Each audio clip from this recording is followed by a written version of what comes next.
Ассалаумағалейкум баршаға.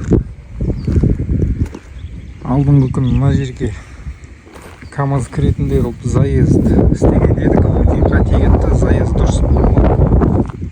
Кіріп шалып келген КамАЗ шыға алмай батып қалып, кейіннен қайттан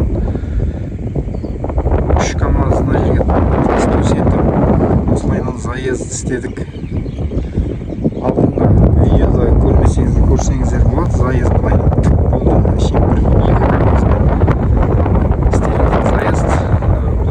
Крутой поворот болды, содан КамАЗ шыға алмай алып келген кірпішті мына жаққа төгіп кетті. Міне одан кейін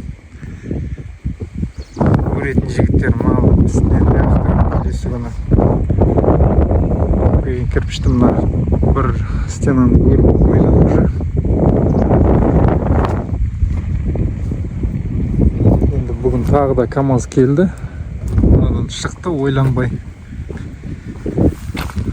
Сіздерді егер осылай істететін болсаңыздар, 70 сантиметр фундаментке 5 КамАЗдай мына жерге заезд істеуге осылай тас кетті.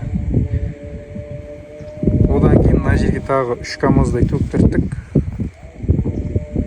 Мынаны бәрін трамбовать етіп алып келген мына КамАЗдар кірпішпен трамбовать етіп сөйтіп тастады. Бүгін мына кірпіш келді, алып келіп төгіп тастады. Бұл кірпіштер, бұл партия жақсы келді. Өйткені мен айттым, алып келген кірпіштер мне негізі мынандай сары болу керек. Қызарып кеткендер болса қазір көрсетемін. Ол өте қатты пісіп кеткен кірпіштер. Алдыңғы партия мне осылайынан келді. Көбісі қызарып қатты пісіп кеткен. Мынандай кірпіштерді алуға негізі алмай қойған дұрыс. Мынандай сары кірпіш болса, осындайлар жақсы піскен. Мыналар уже қатты пісіп кеткен. Бұндай кірпіштер көп келді. Соның бар кірпіш зауытқа сөйлесіп айттым. Енді бүгінгі партия міне мынандай тәуір жақсы кірпіштер келді. Арасында енді бір-екеуі мынандай қызарып тұрғандар. Көбісі сары кірпіштер. Кеше бір күнде мына бір стенаны өріп болды. Плита істейтін жігіттер келіп қазір өлшеп плитаға заказ беріп қоя беруге болады. Уже осы уақытта бірақ оларды дайындаймын дегенше мыналарды да уже көтеріп, сол кезде уақытты тиімді пайдаланамыз. Күтіп қалмайды өретін жігіттер. Өретін жігіттер Өзбекстандікі, Намангандық жігіттер. Мен алдыңғы айтқан канализацияның құбыры екінші этажға кететін. Міне осылайынан стенаның арасымен екінші этажға көтеріліп кетеді. Ертең ваннада мынандай жерде бөлек болып тұрмайды. Орын алып, мына жерде сейсмопоястардың орындары. Ал мынау отдышка. Ол ішіндегі линиядағы иісті крышаға дейін шығады. Осылайынан жаман иістерді сыртқа шығып тартып тұрады.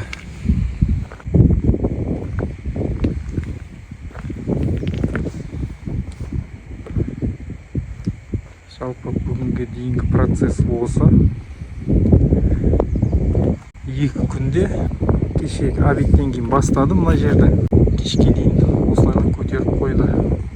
Бүгін енді азанда екінші жерді бастады. Енді кешке дейін көтеріп қойса, ертең уже ортадағы стеналарға кірісетін болады. Цементтер заказ беріп қойдым уже ортадағы перекрестияларға, сейсмопоястарға.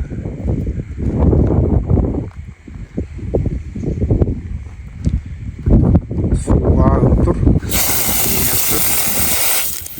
Және де мынандай уровеньді алып, стена қисық кетпей қадағалап тұру керек. Сырт жағынан, іш жағынан бәрін тексеріп,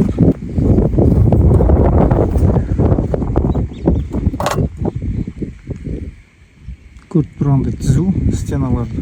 Негізі мына уровень 1 метрлік уровень, 2 метрлік уровень болса, сол осылайынан қойып стенаны қадағалап сөйтіп барып тұру керек. Қисық кетіп қалса ертең сырт сылатқан кезде ствол көп кетеді.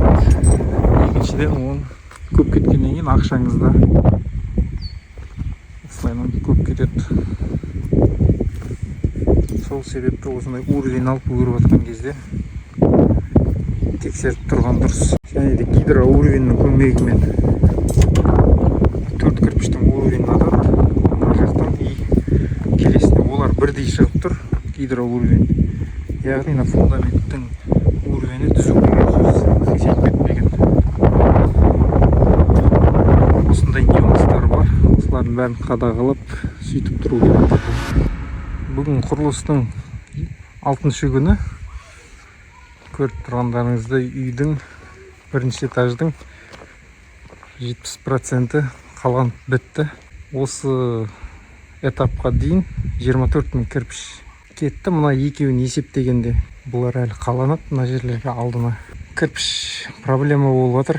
Завод бұзылып алып келу жағы өте қиындап кетті. Сол себепті өзімнің алып жүрген кірпішімнен алмайтын болдым. Оның орнына мынандай алдыңғы видеода айтқаным, мынандай 65 теңгеден алып кетіп беріп жатыр.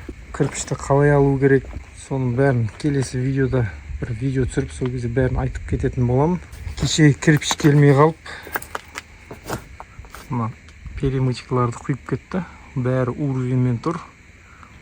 Уровеньге қойып, сөйтіп құйып бастады. Бүгін енді 2 КамАЗ алдырттым. Сразу енді қазір мына жерлерді өріп жатыр. Бөлмелердің арасында.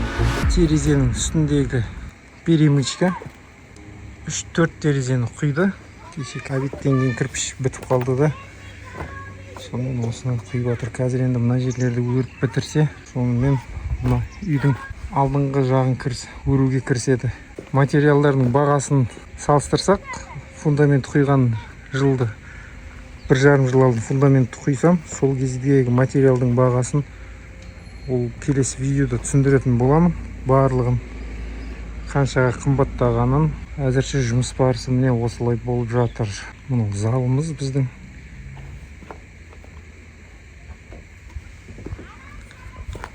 Мына жер асхана. Кеше ағаш стропилалар түсірдім. 4-те 14 арматура алдым, российский. 500 метрдей. Сейсмопоисқа, мынандай перемычкаларға. Одан бөлек құм түсірдім, шевен түсірдім, бір КамАЗ. Осылай жұмыстар жүріп жатыр. Енді бірінші этажды бітіріп алсақ, құдай қаласа сол кезде полный түсіріп өтем. Обзор. Қанша ақша кетті, темірлердің бағасы қанша қымбаттады, строй материалдың бағасы қалай қымбаттады, кірпішті қалай алу керек, соның бәрін келесі видеода түсіріп отыратын боламын. Ал арнаға тіркелмесеңіздер, арнаға тіркеліп, лайк басып, комментарийларыңызды қалдырып кетсеңіздер болады.